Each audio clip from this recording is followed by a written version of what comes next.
ఈరోజు మన చందమామ కథల్లో ఉచ్చనీచాలు అనే కథ విందాం. కథ వినే ముందు నాదొక చిన్న రిక్వెస్ట్. మీరు గనక మా ఛానల్ని మొదటిసారి చూస్తున్నట్లయితే ప్లీజ్ తప్పకుండా సబ్స్క్రైబ్ చేయండి. ఇక కథలోకి వద్దాం. బ్రహ్మదత్తుడు కాశీ రాజ్యాన్ని పరిపాలించే కాలంలో బోధిసత్వుడు ఒక సింహంగా జన్మించాడు.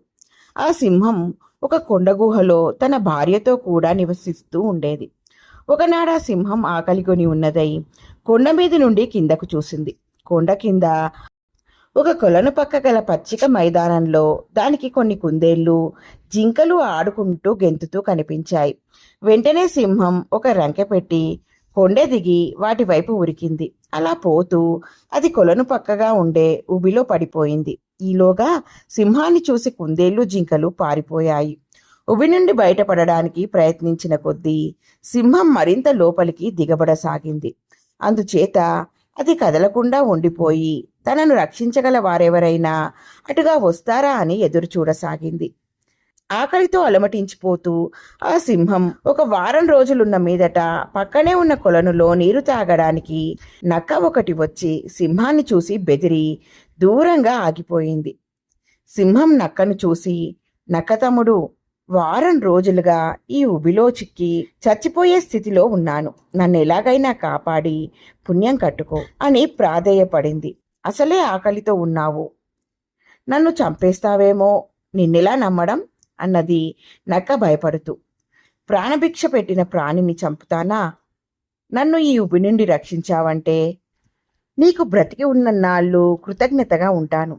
నా మాట నమ్ము అన్నది సింహం. నక్క సింహం మాటలు నమ్మి ఎండు కట్టెలను తెచ్చి ఉబిలో పడివేసింది. వాటి మీద కాళ్ళు ఉంచి సింహం ఉబిలో నుండి బయటకు రాగలిగింది. తరువాత రెండూ కలిసి అరణ్యంలో వేటకు బయలుదేరాయి. సింహం ఒక జంతువును చంపింది. దాన్ని రెండు సమంగా పంచుకు తిన్నాయి. ఇక నుండి మనం సోదరులం. నువ్వొక చోట నేనొక చోట ఉండడం దేనికి?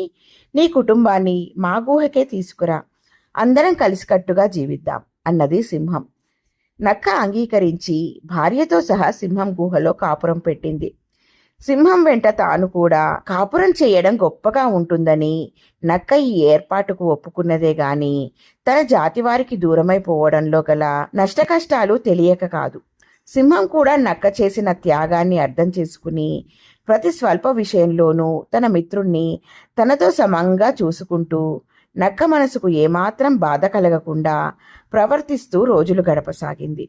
సింహం నక్కను ఎంత ప్రేమతో చూసినా సింహం భార్య నక్క భార్యను తక్కువగానే చూసేది. అయితే నక్క భార్య తన జాతి తక్కువను ఆమోదించినది కావడం చేత రెండు కుటుంబాల మధ్య ఎట్టి పేచీలు రాలేదు.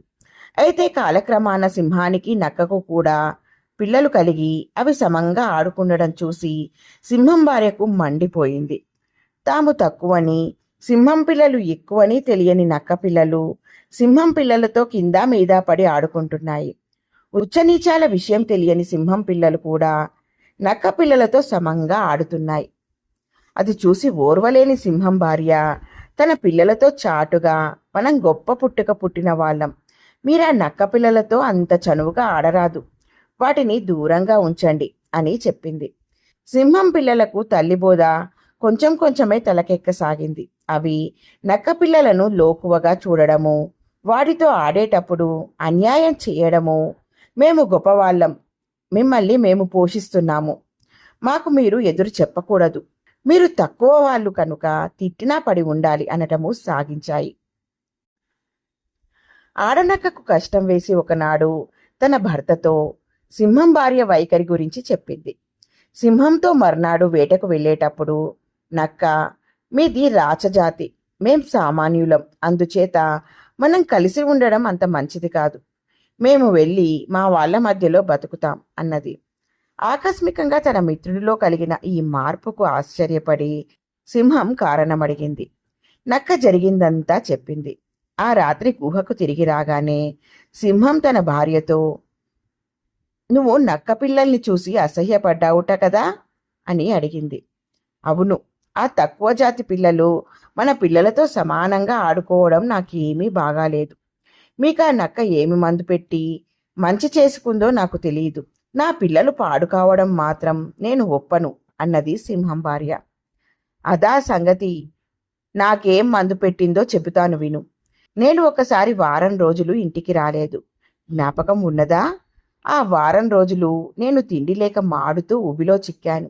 నా ప్రాణాలు పోతున్న సమయంలో ఈ నక్క వచ్చి యుక్తిగా నన్ను ఉబిలో నుండి బయటకు లాగింది. ఆనాడు నక్కే నన్ను ఆదుకోకపోతే నేను ఉండను, మన పిల్లలు ఉండరు.